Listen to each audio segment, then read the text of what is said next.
Around March of this year, we were hit with some great news. The viral clothing brand that was allegedly stolen by someone they brought in to help had gotten their business back. I'm the co-founder of one of the biggest African fashion brands in the world, Grassfields.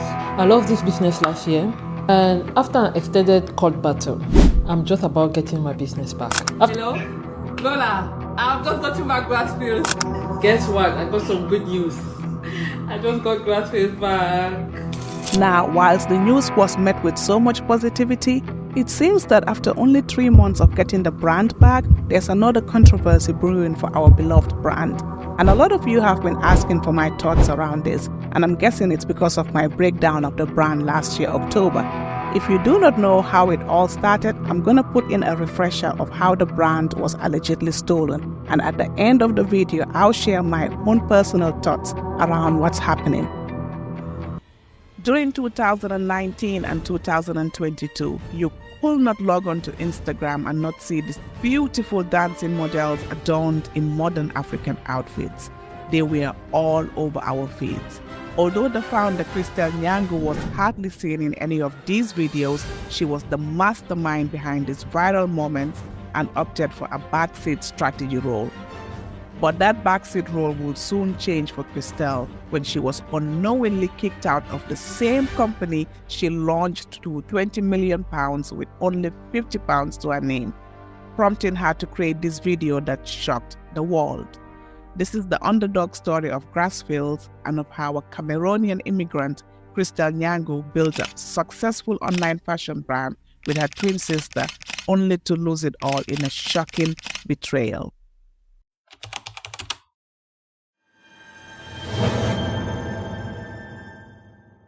Christelle Nyangu was born in Yaoundé, Cameroon in September of 1988 and was the first to emerge of a set of twins. Her father was a businessman and her mother was a company secretary. This combined income afforded the family of 7 to live a comfortable life and were respected in their community. But this will all come to a halt when their father suddenly died of a stroke. A young Christelle would start seeing less and less of her mom as she was working round the clock to provide for the family after their father's demise.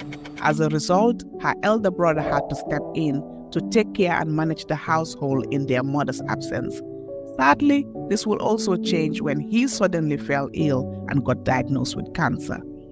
Christelle's mom sold everything she had and even went into debt to save him, but couldn't afford all the operations he needed, so they lost him too, only 2 years after they lost their dad. At this point, Christelle's mom was heavily in debt, whilst also being the sole provider of the remaining 6 children, as well as cousins and relatives that were living with them.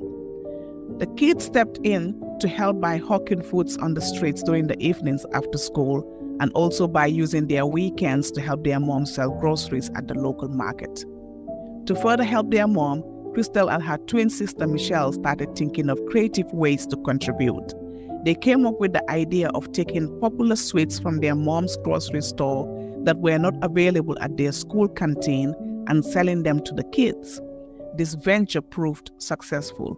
However, on the other hand, their studies started to suffer due to the instability at home. This weighed heavily on their mom, as she wanted them to focus on their studies rather than constantly thinking of how to help her.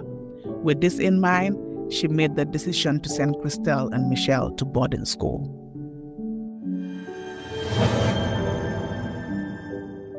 Even though Christelle did not want to leave her close-knit family and go to boarding school, she made the best out of it when she got there.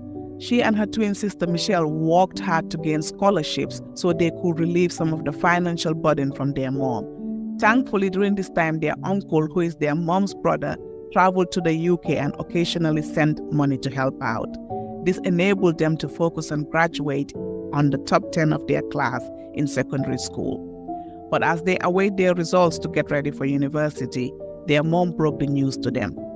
As their chosen university was in another town, accommodation, food, textbooks, clothing, and other household expenses will need to be catered for. And besides school fees, she couldn't afford any of it. Christelle and Michelle got to work again. They spent the entire summer working low-paying jobs and internships. Then after these jobs, they would head over to their mom's shop to sell groceries. This helped them save up to 50% of what they needed, and then their uncle in the UK helped them top up the remaining. But as soon as they started university, they realized they needed more money than they actually pulled together. They spent most of that money on photocopies of schoolwork, which they soon discovered were very costly. They had no choice but to depend on borrowing notes from other students, which was also very inconvenient, especially when exams were near. They barely managed to eat one meal a day with the little money they had, and they often had to plead with other students for their leftovers. They knew that life at university would be hard, but they never expected it to be this harsh. They missed their mom and their family.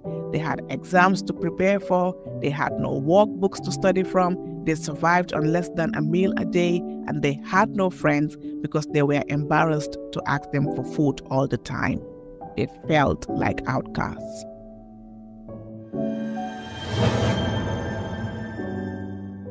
Christelle and Michelle needed money urgently to survive in university, so they decided to sell clothes to students who wanted fashionable and unique outfits. They had little capital, so they had to travel to different towns to buy clothes from wholesalers. They were scared of leaving the campus as they were not used to big towns. They also risked losing everything if the clothes didn't sell. Christelle would take a bus at 4 a.m. to the nearest town and searched through the piles of clothes for hours to find 4 dresses that she thought would appeal to the girls on campus, while Michelle, on the other hand, will wash, iron, and package them. They tried to sell them to the girls they knew, but they faced a lot of bargaining and delayed payments. They were desperate, so they went to another block of hostels where they didn't know anyone. They felt out of place there, but they gathered their courage and knocked on the first door. The girl who opened the door was their first customer and bought a dress for 10 times the price they paid for it. She also asked them to contact her when they had more stock. They were overjoyed. In a space of a week, they had turned 10 pounds into 150 pounds. The twins were so in demand that sometimes they would receive cash in advance from students before they even purchased the products. One weekend, Christelle traveled to Boa, a city on the eastern slopes of Mount Cameroon, to pick up their graduation certificates when she saw a flyer promoting the opportunity to study in the United Kingdom. It said that for £5,000 you could travel to London to get a master's degree. She and her sister had some savings from selling clothes in school, but not enough. They convinced their mom to borrow from the community women, but they still needed £1,000 more. They looked for jobs and other ways to raise the money. One day, they met a wealthy lady who liked their style and asked them to style her. Through her, they also met other rich women who wanted their services. They did this for 3 months and other odd jobs, and they finally raised the £5,000 for Christelle. Her uncle in the UK then offered to pay for her plane ticket. Christelle felt a mix of excitement and fear on the day of her flight to the UK. She had a lot of dreams, but also a lot of worries. How would she pay back the loan her mom took for her? How would she cope without her twin sister Michelle, who had been her constant companion since birth? She hugged Michelle tightly and promised to work hard and bring her over soon. Then she boarded the plane, which was a terrifying experience for her. She cried when she landed, overwhelmed by the realization that she has made it to the UK. Her uncle welcomed her at the airport and drove her to his home in Nottingham, where she stayed for 2 weeks before school started. She was amazed by the differences between her life in Yaoundé and the UK. Everything was bright, orderly, and systematic.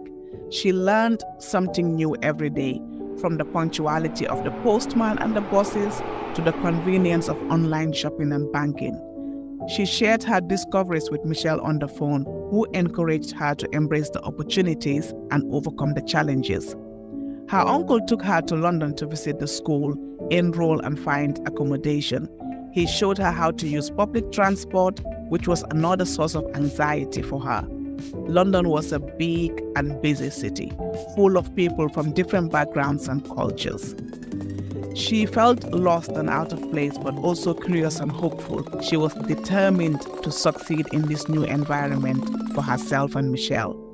True to this promise, she applied for jobs on Gumtree but hardly got any replies. Then she saw an advert for a work-from-home job that paid over £1,000 a month and required no experience. She applied and got a call within an hour. She met with the lady who convinced her to join a multi-level marketing business and sell forever living products. She paid money for the products and traveled to a seminar outside London. She soon realized her mistake when she couldn't sell anything. She was shy, had poor English, and no contacts in the UK. She became desperate and decided to wake up at 3 a.m. every day to apply for jobs as soon as they were posted. She took a long bus ride from Leighton to London Bridge to attend school and studied on the way. During her breaks, she walked around fashion stores and applied for jobs there. But they ignored her and threw away her applications. She felt unwanted and stopped applying in person. Her efforts finally paid off when she got a reply from Gumtree for a waitressing job. But the travel time was not worth the effort as it was a 4-hour journey to and fro. She then got a cleaning job through a school friend who knew a cleaning manager. The manager was impressed with her work and referred her to another manager who needed a cleaner for a new building. She showed up at 4 a.m., more than 2 hours early, and started cleaning the 3-story building with a large reception area. She cleaned everything. By the end of the week, he promoted her to manager for that building and 2 others. She earned double what her colleagues did per hour. Life was now looking a bit rosy for Christelle. One weekend, she visited her uncle and his family for the holidays in Nottingham and saw him selling products on eBay. He was packing items to take to the post office.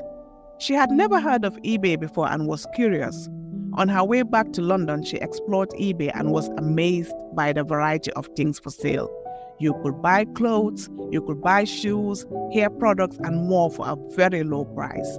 She became an eBay addict and bought more clothes for school than the few she brought from Cameroon. It didn't take long for Christelle to realize that she could start selling on eBay as well. So after her cleaning jobs over the weekends, she would go to TK Maxx in search of clothes at bargain prices that she could sell for a profit on eBay. She was super excited about the idea of having her little business on eBay, considering it could operate for 24 hours, needed low investment, and her earnings wouldn't be tied to the number of hours she could work. Sales were very slow at first, but she soon realized how to write better product descriptions as well as keyword optimization, which both drastically increased her sales. With this business and 3 jobs, Christelle saved up enough money to help Michelle start her visa process so she too could move to the UK. Unfortunately, Michelle was rejected 3 times. After the last try, she had spent so much money and decided to request the school fees she has paid to be refunded, but the school refused.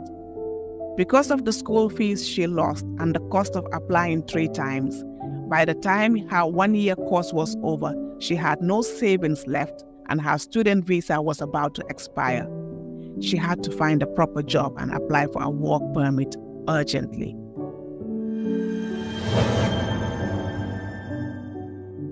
Christelle tried really hard to find a professional job that qualified for a visa, but it was harder than finding casual jobs. She was frustrated and stressed as her visa was expiring and she had to go back to Cameroon. She felt she had failed to achieve her goals of bringing her sister over, paying back her mom's debt, and staying in the UK. She felt she had wasted a year and her mom's money. She cried with Michelle on the phone, and then afterwards they made a plan to buy some products to sell in Cameroon. She then ordered samples from a Chinese wholesaler. By the time she boarded the plane back to Cameroon, she only had £50 left to her name. On the flight, she kept wondering what she could have done differently. She had spent 18 months in the UK, but she felt like she had wasted her time. As the plane approached Yaoundé airport, she wondered if she was making a mistake by returning to Cameroon. Her family greeted her warmly at the airport, but she sensed their disappointment and sadness. On their way home, the car broke down in the dark, and they had to wait for hours until dawn. She finally reached her home, which was in a poor condition. The roof was leaking, the bills were overdue, and her younger siblings had dropped out of school. There and then, she decided to stop feeling sorry for herself and look for a way to improve their situation. She told her sister Michelle about something she observed in the UK. There were no dedicated stores selling African print as they had at the local market in Cameroon. There was a gap for African print clothing, which they could fulfill by selling from Cameroon online. Michelle agreed to it with her, but their mother was not supportive. She wanted Christelle to pursue a professional career instead. But Christelle knew that would take too long to make a difference, so she opted to work on selling on eBay. But her hopes were dashed when they learned that eBay did not operate in Cameroon and other African countries due to its high-risk status. She felt depressed for days, unsure of what to do next. Then she saw a Facebook post from a Kenyan brand that sold to customers abroad. She clicked on their link and discovered Etsy, an online marketplace that worked in Africa. She was overjoyed and shared the news with her twin and business partner, Michelle. They had a chance to start their business again. However, they faced another challenge. Cameroon did not have an online banking or card system, so they had to rely on her former roommate in the UK to collect the money for them and then send it manually to Cameroon. Thankfully, her roommate agreed to help. They used the £50 that she had brought back from London to buy fabric and find a tailor.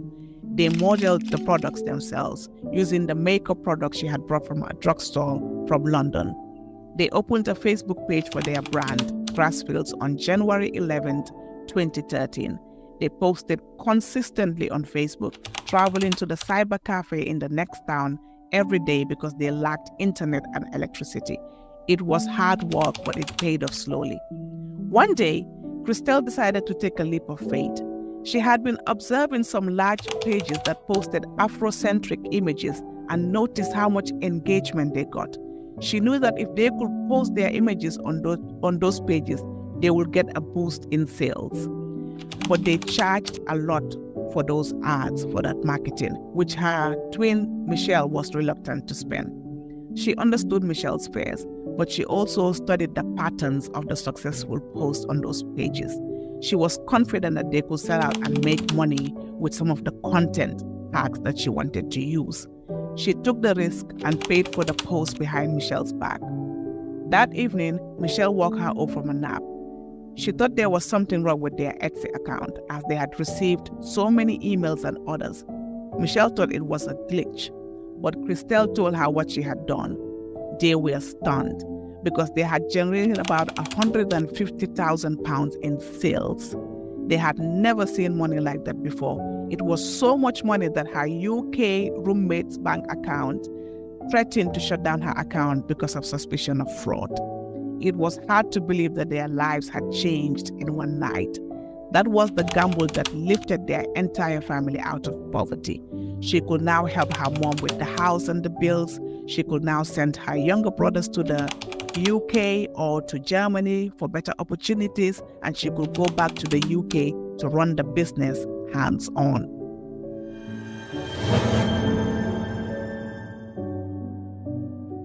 Using some of the money, Christelle returned to the UK to expand the business. Michelle will remain back in Cameroon to handle the manufacturing side of the business, while she handled the marketing and customer service. To get things up and running, the business had to be unoperational for about 4 months. During that time, they spent most of their profits on her move back, as well as their brother's education in the UK and Germany. They also invested in new stock to improve their customer service and reduce shipping times. However, this left them with little cash, and they had to pay a year's rent in advance without a guarantor. They needed to reopen quickly and resume their sales. Christelle worked on their launch marketing campaign with her own resources and announced the reopening to their loyal customers. On the first day of launch day, they made nearly £40,000 in sales. Sales continued increasing from there, but soon they noticed a drop in engagement on Facebook. Christelle realized that another social media platform, Instagram, was gaining more popularity. They were hesitant at first, but then they decided to create a profile and post their content there. They quickly gained a lot of followers. Around the same time, they changed the name of their business from the African shop to Grassfields, a name that was chosen by their mother to symbolize wealth and abundance. Their sales picked up again, and then they launched their own website to establish Grassfields as a full-fledged brand. They hired professional models and photographers, while Christelle still handled the styling, the creative direction, and the content and the makeup. They encouraged their customers to share pictures of their outfits and tag them, which became one of their biggest viral campaigns. They also created posts that helped customers on ideas on how to style their clothing, as many of them were new to the modern African style. This user-generated content created a new fashion culture and drove more sales. They designed new looks with their followers' feedbacks in mind, and soon they stood out from their competitors with their innovation and grew a loyal fan base. However, as Michelle worked hard to produce the products in Cameroon, they faced delays in packaging and shipping them to the UK. This affected their sales and upset some of their customers. Christelle was committed to keeping their customers happy and started exploring the possibility of producing in the UK. She hired tailors in the UK to supplement their team in Cameroon. She then moved to Nottingham for a more affordable space, and she was joined by their uncle who supported the operations. Grassfields grew really fast and became consistent and on top of social media trends, unlike their competitors. They reached £1 million in sales with just 3 people running the front end, and Christelle was really good at creating campaigns that increased their sales on their launches. However, they still faced the challenge of meeting the growing demand and investing in production infrastructure. And to top it all off, Michelle fell ill. The others had been on standby for days, and their social media followers were surprised that for the first time in years they were offline. Christelle had to make an announcement that Michelle had fallen sick and that Grassfields was temporarily closed. In the statement, she highlighted that she could no longer juggle the stresses of running a business with the uncertainty of Michelle's health. All Christelle wanted to do at that time was spend time with her sister, who she felt was on her last days.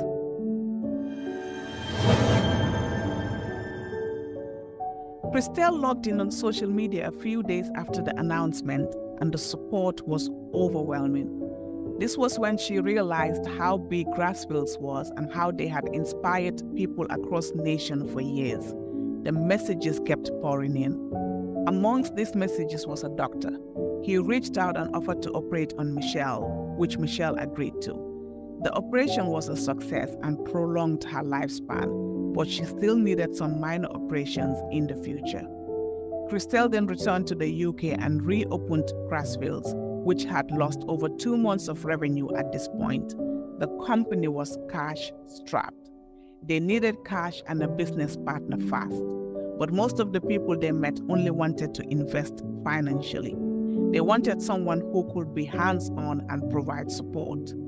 They had several meetings before they finally met the person they were looking for, Mr. Rabi. Rabi was a young investor eager to join Grassfields. He had done extensive research on the brand and on Michelle's condition. He said he understood their challenges and could help them expand their production in Africa and fix their stock issues. He would take over the operations and they could focus on marketing and sales. Quickly, he became a partner and shareholder. But according to Christelle, she soon realized that he was chaotic and absent. This slowed down their business and tarnished their reputation even further.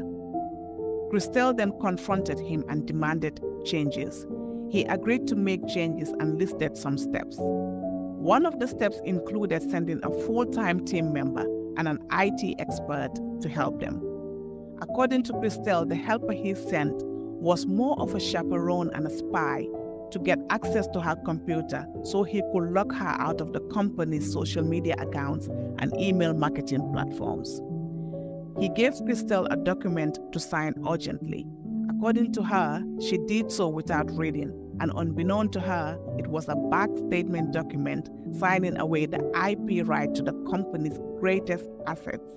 That is their social media platforms, which was almost at 1 million followers by then, and then their email marketing platforms, which had over 300,000 subscribers. Realizing what she had done, this was when Christelle uploaded the video that sent shocking waves on the internet. Then the company countered the video with this statement.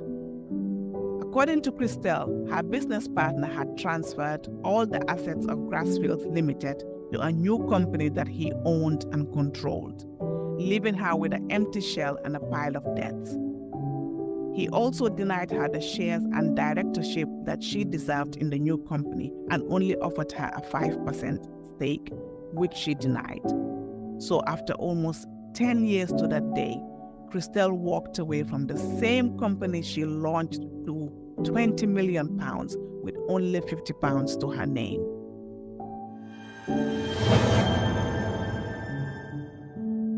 Taking away the lessons she learned from this journey, a few months later, Christelle launched an educational platform where she currently shares strategies for digital e-commerce brands. This is because digital businesses are the new oil well.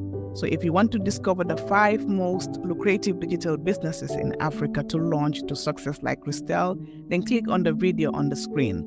Also on my blog, I'll share lessons that we can all learn from this story, as well as if you want to know how I came about creating this video, you can find that on my blog. And as for Grassfields, the brand, it is still in operation under the new management. And even though the models are still dancing, the sparkle is not as bright as it used to be.